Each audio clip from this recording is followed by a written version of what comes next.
চরণের ধুলা আমাদের কপালে দিলে জন্ম জন্মান্তর হয়।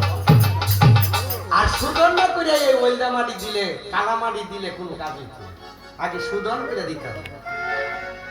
হরিবল তাই যখন হরিবাসরে যাইবেন, ভাগবত পাঠে যাইবেন, গীতা পাঠে যাইবেন, দেখবেন ওই দিয়াশিরা এই মাথার থেকে ঘুরাইতে ঘুরাইতে গালের মধ্যে বিজন্ত ঘুরাইয়া দিবে দিয়ে দিবে।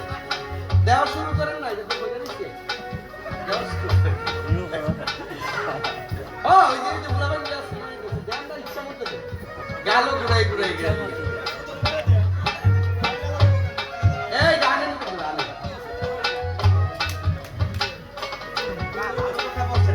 ভালো কথা বলছে। এই মন্ত্রটা দয়া করে শিখে রাখবে। কি বলছে? অশ্বক্রান্তে রথক্রান্তে বিষ্ণু ক্রান্তে বসুন্ধরমে মৃত্তিকে হরমে সর্ব পাপং জন্মে দুষ্কৃতং কৃত। ওম গোবিন্দ বরহ পুরুষোত্তম পূর্ণ যশস্ব মহেশ্বী তিলকমে প্রসিদ্ধ। হরে কৃষ্ণ কৃষ্ণ কৃষ্ণ হরে হরে, হরে রাম রাম রাম হরে হরে। আর যদি অতলা মন্ত্র দাঁত নাই না কইতারেন, যদি মনে করে আমার দাঁত নাই মন্ত্র কইতারি না, তাইলে শুধু হরে কৃষ্ণ মহামন্ত্রটা বিলা লিখে কি সুদা না এই রাস্তাটা সুদা নি এটাই করে। কেউ যদি কয় আপনি মন্ত্রটা পড়ছেন নি, বাবারে আমি মন্ত্রতন্ত্র জানি না, হরে কৃষ্ণ মহামন্ত্রটা বলছি, আপনাকে কেউ বলার সুযোগ নাই।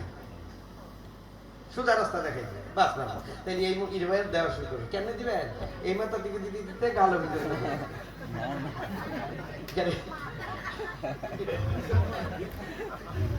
তো যাই নিদাই গৌরী বল। এই যে ঘুরে ঘুরে দেয় এই তিলকটার একটা নাম আছে। এই তিলকটা হলো জামাইয়া তিলক, জানেন তো?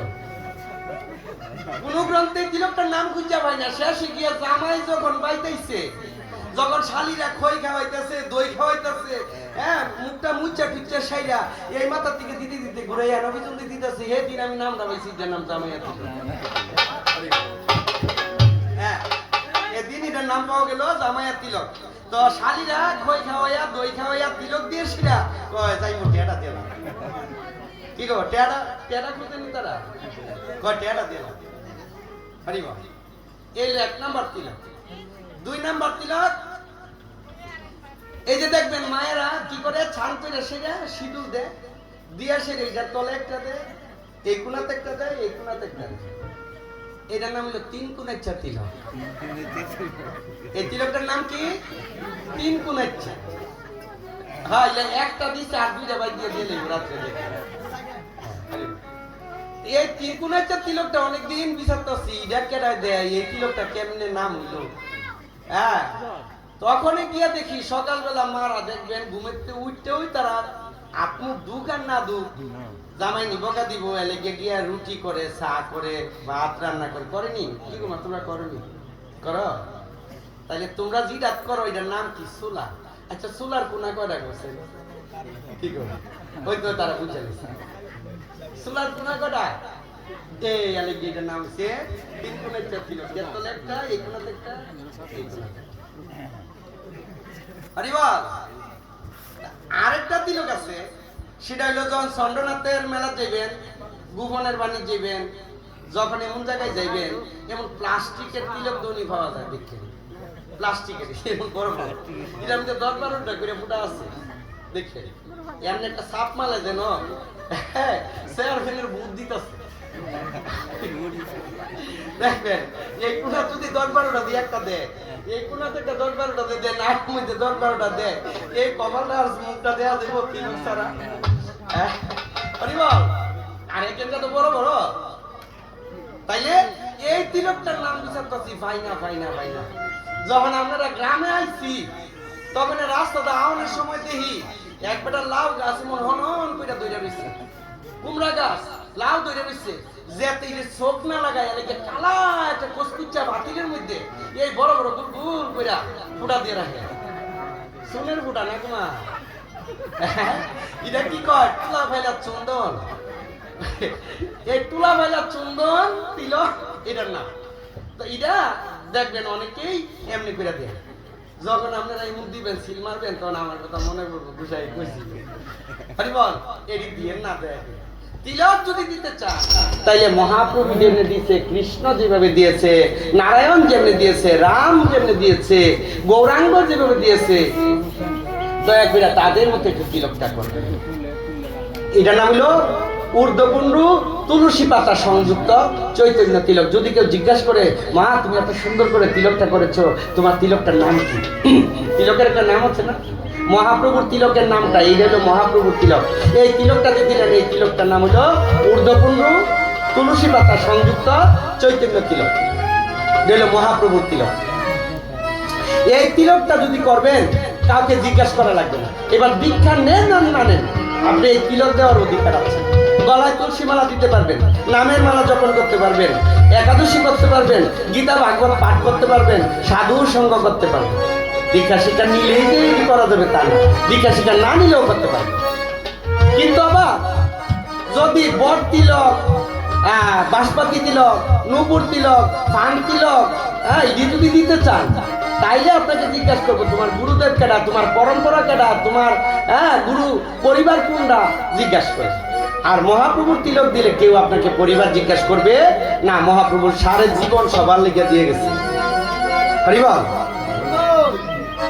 তাইলে আপনারা সবাই তিলক ধারণ করবেন। আর আমাদের সমাজে একটা রেওয়াজ আছে যে 30, 40, 50, 60 বিয়া কইরা বাচ্চা হইলে, বাচ্চার ঘরে নায়নাতপুর হইলে এরপরে দীক্ষা নেয়। কিন্তু আসলে নিয়মটা এমন না। নিয়মটা দ্রব্যে সাধনা করছিল 5 বছরে 7 বছরে সাধনা করে নিয়েছে, দীক্ষা নিয়ে। আপনারাও এখনই আপনাদের প্রকৃত বয়স, রাধা মাধবকে ভজন করার প্রকৃত বয়স হইল যৌবন কালে। রাধা মাধবকে ভজন করার প্রকৃত বয়স কোনটা? যৌবন কালে। তাহলে যৌবন কালে যদি করতে হয়, যৌবন হয়ে আপনি 1 মাইল জায়গা হাইটটা যাইতে পারবেন, দৌড়ে যাইতে পারবেন, নদী একটা সাঁতরাইতে পারবেন, ছোট গাছ একটা ডান্ডা উপরে করে তুলতে পারবেন, কিন্তু বৃদ্ধকালে না। যৌবন কালটা দেহের মধ্যে কোন সময়? শৈশব কাল, 3টা কাল, শৈশব, যৌবন, বার্ধক্য। শৈশব কাল হইল জন্মের পরে থেকে 16 বছরের আগ পর্যন্ত। 16 বছর থেকে শুরু হয় যৌবন। আর এটা 50 বছরের আগ পর্যন্ত যৌবন থাকে পুরুষের। আর নারীদের যৌবন যতদিন নারীর দেহে জোয়ার বাটা আসা যাওয়া করে, ততদিন নারীর যৌবন আছে। জোয়ার বাটা বন্ধ হইলে নারীর যৌবন আর থাকে না। তাহলে বুঝতে পারলেন তো? আর বাকি সময়টা হইল বৃদ্ধকাল। ওই বৃদ্ধকালে তো কৃষ্ণ ভজন সম্ভব নয়। এই জন্য আমাদেরকে কি করতে হবে? যৌবনকালে কৃষ্ণ ভজন করতে হবে। তাহলে আপনাদের সকলেরই দীক্ষা নেওয়ার সময় চলে যাচ্ছে। যখন বৃদ্ধ হয়ে যাবেন, সংসারী হয়ে যাবেন, ছেলে মেয়ে বড় হয়ে যাবে, তখন আপনারা কৃষ্ণ ভজনের সময় থাকবে না। দেহের যৌবনটাই চলে যাবে, রসটাই চলে যাবে। যেমন প্রমাণ দিয়েছে, ফুলে যতক্ষণ মধু থাকে তখনই ভ্রমর আসে। ফুলের মধ্যে শুকাই গেলে পরের দিন এই বাসি ফুলের মধ্যে ভ্রমর গিয়ে বয়। জীবনে দেখেছেন কোনদিন? বাসি ফুলে কোনদিন ভ্রমর বসে না। তাহলে এই যুগটা কার যুগ? গৌরাঙ্গ মহাপ্রভুর যুগ। তাইলে মহাপ্রভু আমাদেরকে কি বলেছেন দেখেন। এই যে মহাপ্রভু আমাদেরকে এই নামটাই না দিয়ে গেলেন, নিতে নিতে প্রকাশ করলেন। এই মহাপ্রভুকে পাইলে কি আমরা ছেড়ে দেবো কোনোদিন? বলেন, ছেড়ে দেবো? তাহলে সবাই একটু হাততালি, মুখে না, সবাই গাইবে।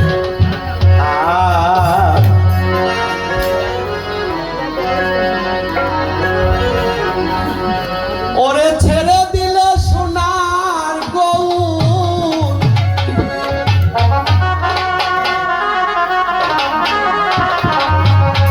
ওরে আর তো পাবো না।